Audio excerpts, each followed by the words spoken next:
Hey everybody, Shane here, Shoebox Legends. Thanks for joining me for a video on some new additions to the collection and some cards that are surviving my ongoing purge and coming into the house as opposed to the many cards that are going in the other direction. So I've talked about it a few times now on the channel, but I'm really making an effort, more so than ever, having recently turned 42, to reduce the size of my collection. I have limited space. I've been at this for almost 20 years. And my tastes and preferences have changed over time, and I've morphed into a different collector than I used to be.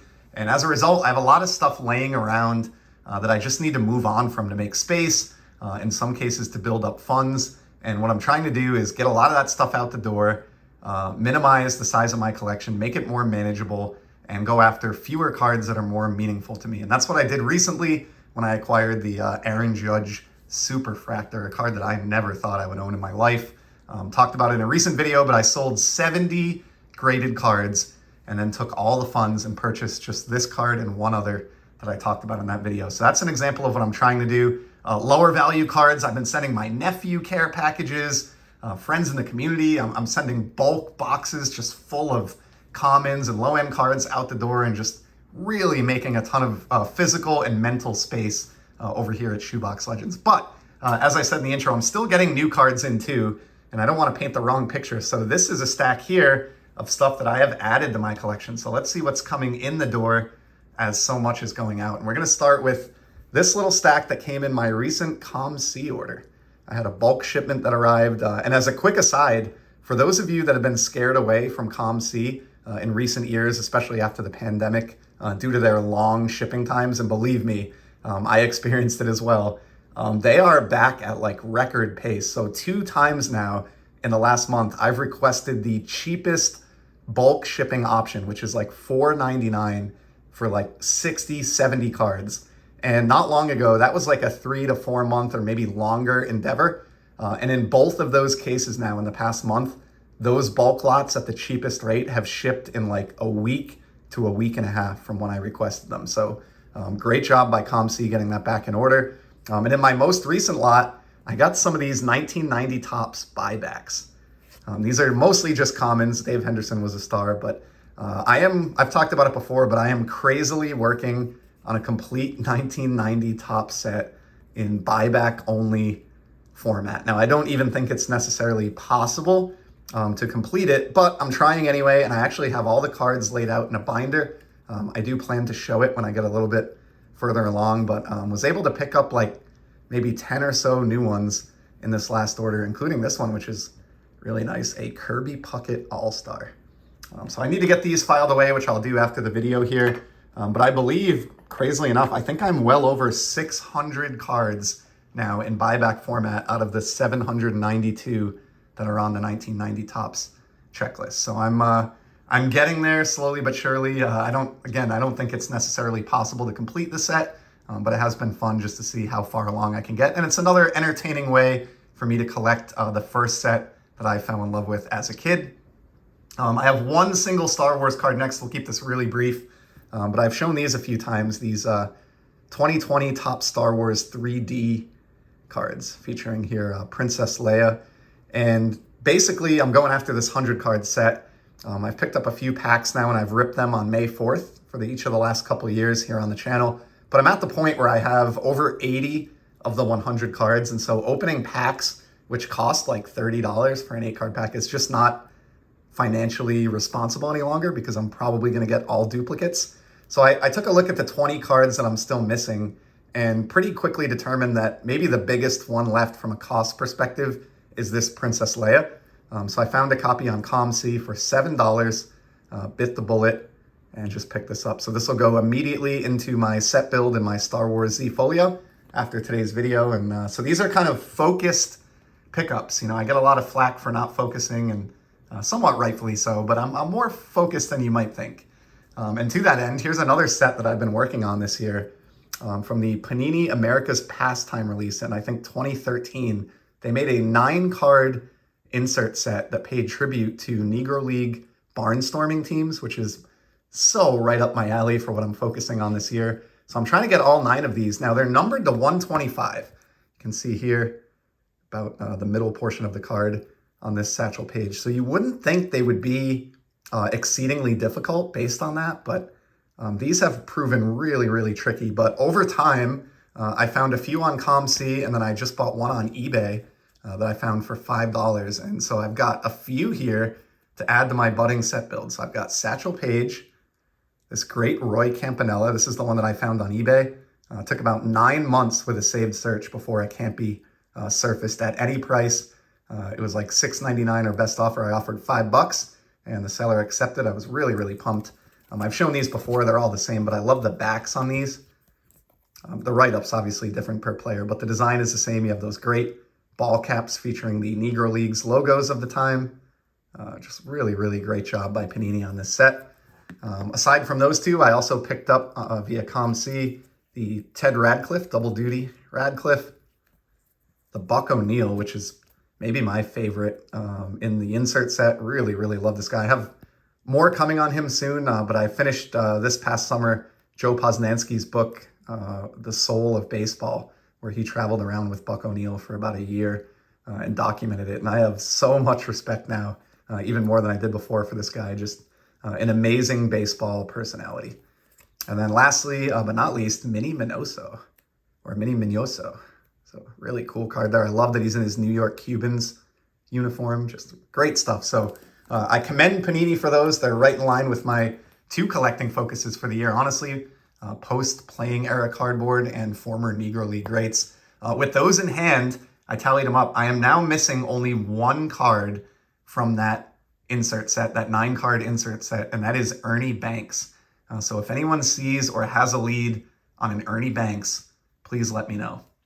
And that's a great segue, actually, as I look at what remains in the stack here to these cards.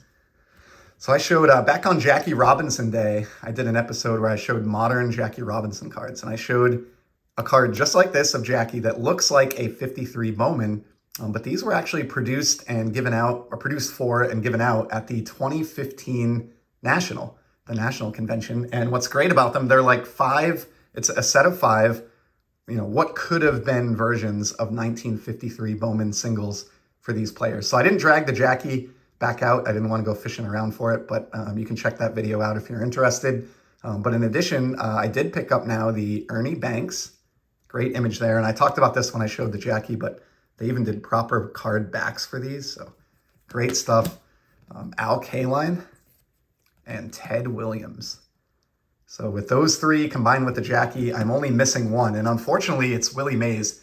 And even more unfortunately, I did have a Willie Mays in this ComC order, but when I got it, it was creased right down the middle. And I don't know if it had that crease and I just couldn't see it in the photo, or if it happened during shipping, but it was like a $1, $2 card, so I'm not really going to sweat it, but I would like to try to find a replacement Willie Mays so that I can round out that 5-card national promo set. Really good job by Topps on those.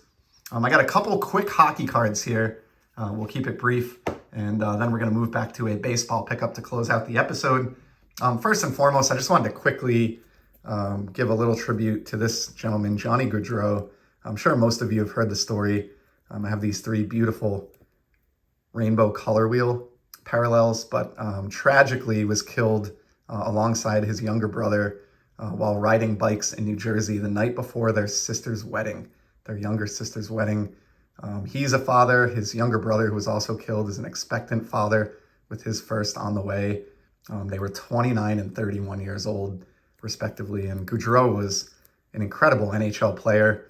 He went to Boston College and had a lot of success there, so he's kind of well known here in New England. And he had already scored over 700 points at the NHL level, despite being just 31 years of age. And so it's possible he may have gone on to be a Hall of Famer.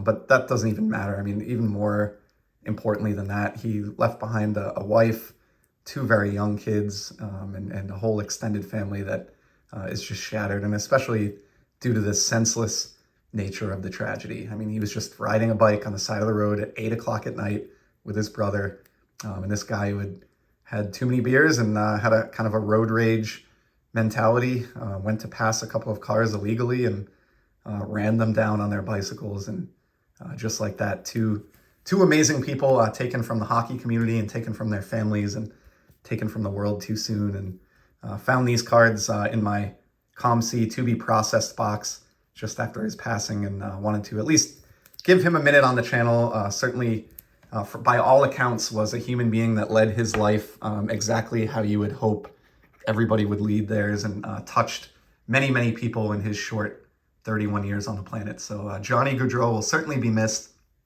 And then on the hockey front, before we move back to baseball to close it out, I showed recently some pro set hockey buybacks in a video. And I got a few comments saying that from folks saying they weren't aware, or they didn't know that hockey buybacks existed. And I have some others here from Upper Deck that I wanted to show before I filed them away. So these are from the 2010 Upper Deck French release, and they are 20th anniversary buybacks of the original 1990-91 Upper Deck cards. And I've got a few whalers here to file away. Pat Verbeek. These are not numbered. My guess is there are fewer than 20 of each in existence, and the number may be even lower than that. But I do have 2 Brad Shaws.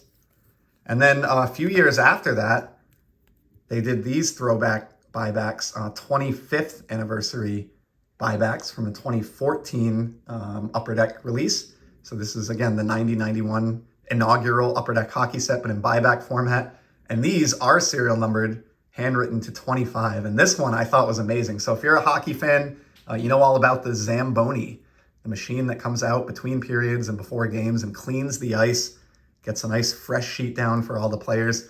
Well, in their first hockey release ever, Upper Deck gave a card on the checklist to Frank J. Zamboni, the inventor of the Zamboni ice resurfacer. And I just, when I found one of these in buyback format, like the opportunity to be one of the 25 owners of a Zamboni buyback was just incredible. I snapped at the chance. I don't think I've ever seen another in recent years. Not that I've been looking too closely, but just a really cool, odd hockey card that I think differentiates my collection that you won't see very often. Didn't cost me much, but love the unique appeal of that one. And then from that same numbered to 25 release, this one's kind of a banger. The Wayne Gretzky All-Star card from 90-91 Upper Deck. Copy 20 of 25. Love the image here with that old school Campbell Conference jersey and even the socks with the stars on them. Killer image. This card takes me right back to my youth run it collecting. You can't go wrong with Wayne Gretzky. And obviously with the number of Gretzky collectors out there and the level of competition to acquire his cardboard, I am really, really grateful to have a buyback number to 25 like this.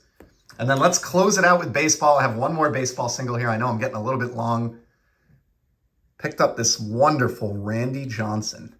This is from 2020 Allen and Ginter Chrome, and this is the gold numbered to 50. Now, I learned about this because I got a Raffy Devers earlier this year in a care package from my buddy Doug at Don't Talk to Robots, and I was so blown away by just how amazing that Devers card looked that I got on the hunt to try to add a few more of these to the collection. I love these. They're really classy looking. The background looks great. The shine on them is fantastic.